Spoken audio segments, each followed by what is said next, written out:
Hi friends, welcome to Green Kanchi Kitchen. நம்ம இன்னைக்கு என்ன செய்ய போறோம்னா ஒரு ஸ்நாக்ஸ் ரெசிபி தான் செய்ய போறோம். வாழைக்காய் வடை.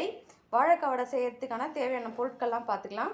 ஃபர்ஸ்ட் வந்து கடலை மாவு, அரிசி மாவு, பெருங்காயத்தூள், மிளகாய்த்தூள், உப்பு, கொத்தமல்லி கருவேப்பிலை நறுக்கி வச்சது, மஞ்சள் பொடி, வெங்காயம். வெங்காயம் வந்து நம்ம எத்தனை வாழைக்காய் எடுக்கிறோமோ அது நான் வந்து ஒரு வாழைக்காய் வந்து வேக வச்சுருக்கேன். அதனால 2 வெங்காயம் 4 பச்சை மிளகாய் நான் கட் பண்ணி வச்சுருக்கேன்.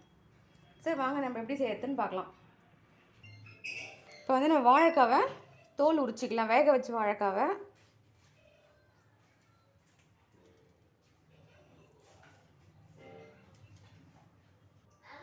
இப்போ வாழைக்காவை தோல் உரிச்சிட்டோம். இதை வந்து மசிச்சிக்கலாம்.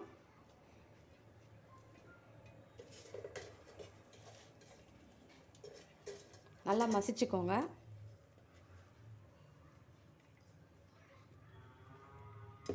ஆவியில் காட்டி வேக வச்சு நம்ம வச்சுக்கலாம்.